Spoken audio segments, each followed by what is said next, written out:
앞에 앉는 사람이 공부를 잘할까요? 공부를 잘하는 사람이 앞에 앉을까요? 과학자들이 연구를 했는데 공부를 잘해서 앞에 앉는 것이 아니라 앞에 앉으니까 공부를 잘 하더라는 것이죠. 강연 들으시면서 고개를 끄덕끄덕 하시는 분이 계시는데 알아서 끄덕일까요? 끄덕이니까 알아지는 걸까요?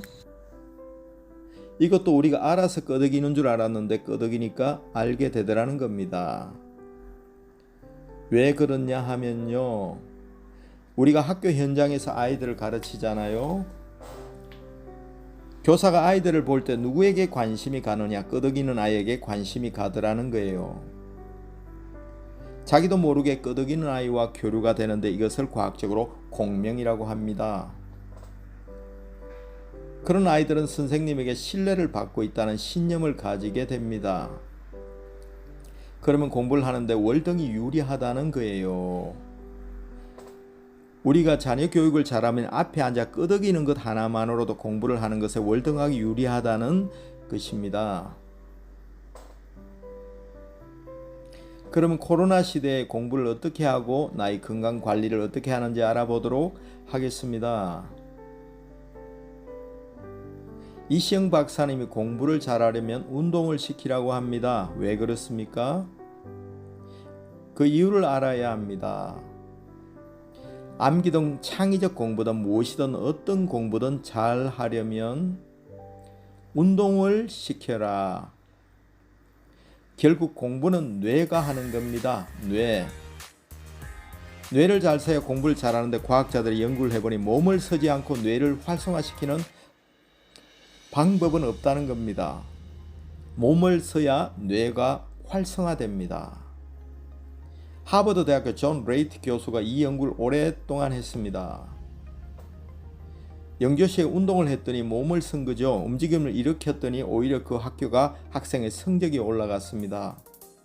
학교 폭력이 없어지더라는 이야기를 하는 거죠.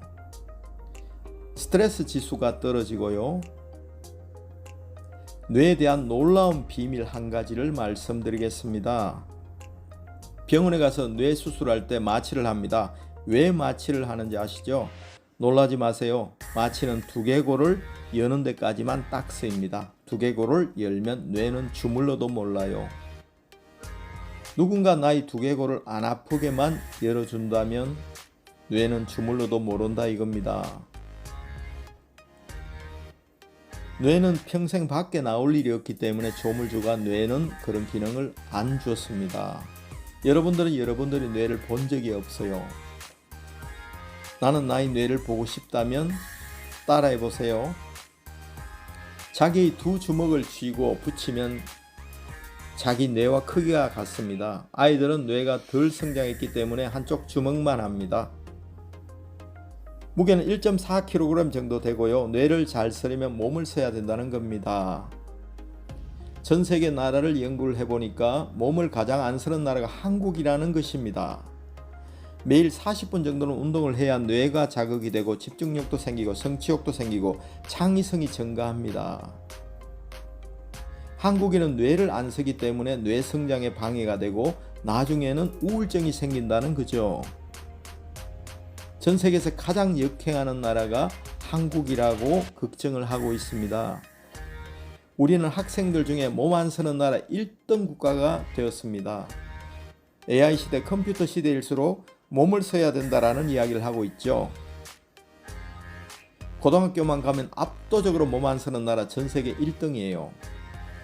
23%는 아예 꼼짝도 안 합니다. 유럽의 네덜란드나 덴마크 쪽에 가면 의무적으로 하루에 2번 10분씩 운동장에 나갔다가 들어오도록 합니다. 핀란드에서는 유치원에 가면 놀이와 체육 외에는 하지 못하게 합니다. 우리는 왜 이렇게 몸을 안 쓰는 나라가 되었을까요? 이 문제를 좀 이야기하려고 합니다.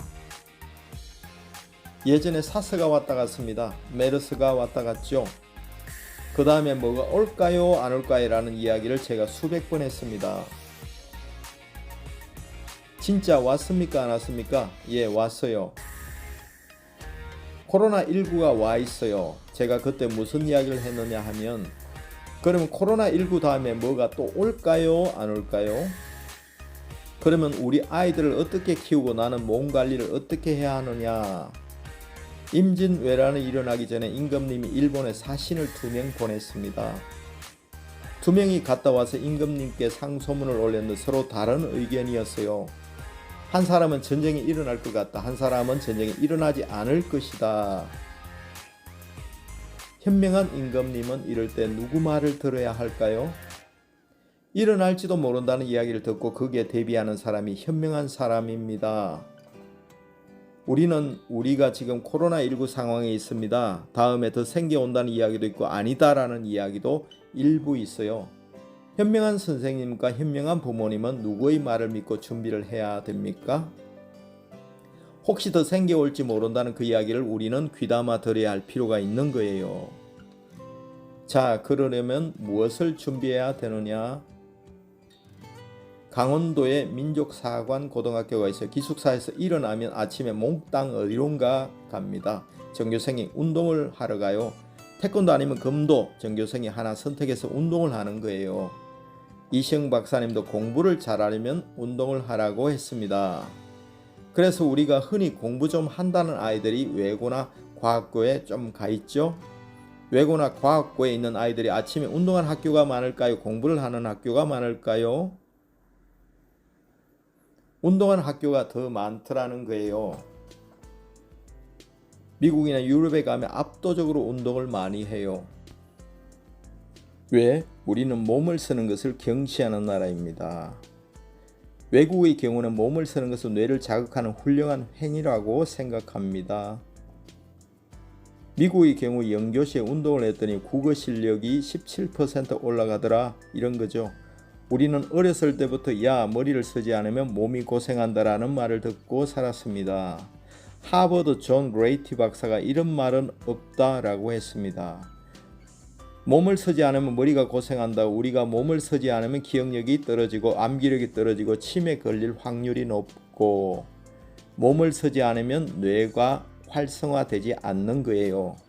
최근에 나온 책인데 나이 들면 이로움이라는 책이 있습니다. 쉽게 말하면 이런 겁니다. 우리가 나이 들면 뇌도 당연히 퇴화가 되겠죠.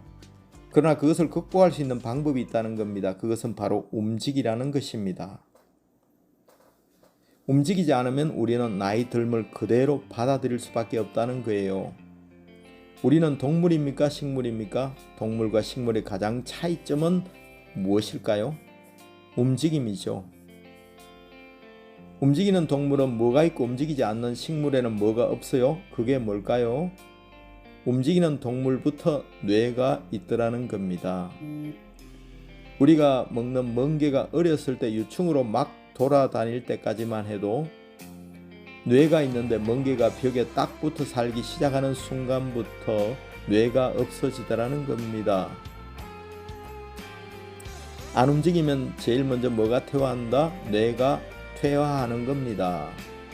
나이 50세가 넘어가면 1년에 우리 뇌 안에 있는 해마 부피가 1%씩 줄어듭니다. 그런데 움직인 사람, 쉽게 말하면 걷기입니다. 해마의 부피가 2% 늘어난 겁니다. 그러면 이 사람은 원래는 1% 줄여야 되는데 2% 늘어났으니까 총 3% 늘어난 거예요. 그래서 연구를 했습니다. 스트레칭을 열심히 하는 집단과 걷기를 부지런히 하는 집단의 해마를 연구했더니 걷기가 월등히 해마 부피를 높이는 데 도움이 되더라는 거예요. 그러면서 안 움직이는 것은 자살행위다 라고 적혀 있습니다. 우리는 동물이기 때문에 기본적으로 움직여야 합니다. 움직이지 않으면 기억력도 떨어지고 암기력도 떨어집니다. 아프리카에는 자폐가 없다, 이런 말을 들어본 적이 있습니까? 북한에만 가도 아토피가 없습니다. 안 웃깁니까? 그렇다고 한 명도 없다, 그런 뜻은 아닙니다. 그만큼 아프리카나 북한에 가면 자폐나 우울증이 월등히 적다, 그런 이야기입니다. 교육부에서 13년을 근무했습니다. 그전에는 학교 현장에서 여러분처럼 교직에서 13년을 근무했고요. 제가 교육부에 있을 때 가장 많은 관심을 가진 분야가 바로 이 분야입니다. 하루는 장관님하고 회의를 하는데 장관님이 저에게 질문을 하시는 거예요. 저출산으로 우리나라 아이들은 계속해서 줄어드는데 현장에 가면 장애 학생은 장애 학생대로 늘고 특수교육 대상자가 아니면서 정서행동장애, 분노조절장애, 성격조절장애, ADHD, 아토피 등등 선생님에게 대드는 애, 교장 선생님에게 돌 던지는 애, 다양하게 관심을 가져야 할 학생들이 늘어나고 있습니까? 줄어들고 있습니까? 다양한 케이스들이 굉장히 많아요. 왜 그러냐는 겁이에요. 아이들이 줄어들면 이런 아이들도 줄어들어야 되는데 왜 계속 늘어나는 것일까요? 오히려 제가 제일 걱정하는 영역의 아이들은 누구냐 하면요, 특수교육 대상 학생들은 그나마 국가에서 굉장히 관리를 잘하고 있습니다. 특수교육 대상자로 딱 선정이 되기만 하면 특수교육반에 우리가 입급하기도 하고 특수교육 선생님도 배치하고 특수교육 보조 선생님도 배치합니다.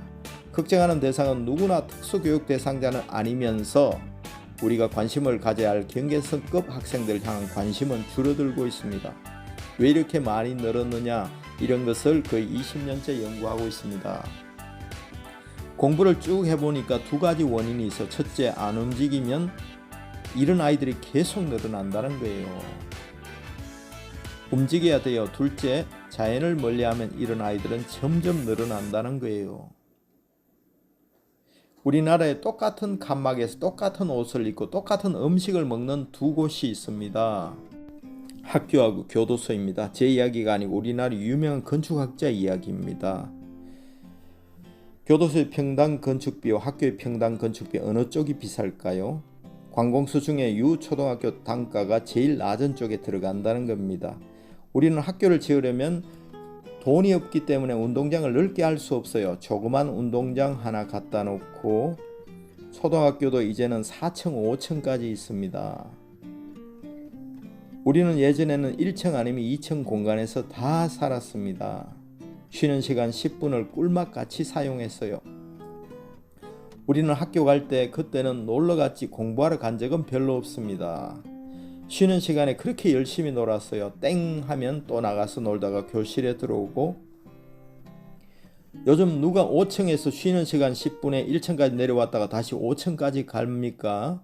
없다는 겁니다. 그래서 우리는 12년을 양계장 생활을 한다는 겁니다. 그 건축학자 이야기는 학교 공간을 좀 재구성해서 아이들이 친환경으로 하늘도 많이 보고 뛰어나가고 그런 공간을 줘야 한다는 거죠.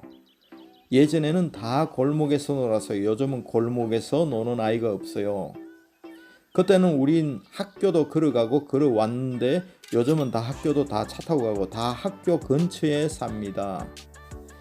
땡 하고 딱 나가면 봉고차가 딱 기다리죠. 학원 갔다가 봉고차 타고 집으로 와요. 요즘 아이들은 공중부양족이라고 합니다. 몸을 서지 않고 붕붕붕 날아다닌다는 거죠. 몸을 서지 않는다는 겁니다. 그리고 12년 동안 양계장 생활을 하는 거죠. 그래 놓고 고3이 되면 담임 선생님들이 얘들아 고3이다 독수리처럼 날아보자 라고 한다는 거죠. 택도 없는 이야기 하지 말라는 겁니다. 우리는 이제부터 아이들을 많이 움직이도록 학교 환경을 만들어줘야 한다는 것입니다. 자폐아 수영선수 김진호 선수가 있었습니다. 지금은 이제 성인이 되어서 김진호 씨가 되었겠죠. 그의 어머니가 쓴 책이 자폐아는 특별한 재능이 있다라는 책입니다. 아버지가 의사인데 4살 때 자폐라는 걸 알았어요. 무선 치료 한 달에 400만 원 이상 들어서 노력에도 불구하고 효과가 없었던 치료였습니다. 그런데 아프리카에는 자폐가 없다라는 글을 읽은 겁니다. 어머니가 아프리카는 자폐가 없다고? 그럼 우리도 아프리카처럼 해보자. 애를 데리고 가까운 산에 올라가서 여름이니까 트렁크 팬티 하나 입고 아프리카 아이들처럼 다닌 거예요. 하나만 딱 했어요. 아무것도 안 하고요. 흙도 만지고 흙도 밟고 낙엽도 만지고 뒹굴고 친환경으로 이 3개월 교육을 했더니 눈동자에 초점이 딱 생기고, 이야기는 이 책에 다 나와 있는 이야기입니다. 눈동자에 초점이 생기고 친구들에게 모래 막 던지는 것이 없어지고 하루 종일 구석에 앉아 자동차 바퀴만 돌리는 것도 없어지고 위험한 것도 모르고 높은 데서 불쩍불쩍 뛰어내리는 것도 없어지더라는 겁니다. 그러면 우리는 무엇을 할 수 있느냐?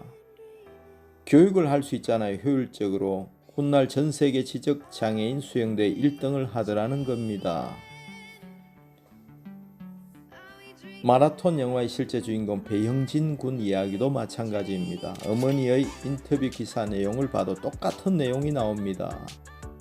4살 때 자폐 판정을 딱 받았는데 몸을 쓰게 했다는 겁니다. 그리고 뇌에 자극을 주려고 맨발로 등산을 하게 했다는 거죠. 쉽게 말하면 맨발로 땅을 밟았던 이야기가 공통적으로 나오더라는 겁니다.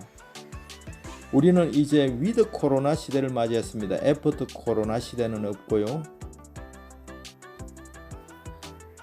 그때 어떻게 해야 되느냐? 움직이지 않고 모션 없이 이모션은 절대 없어요.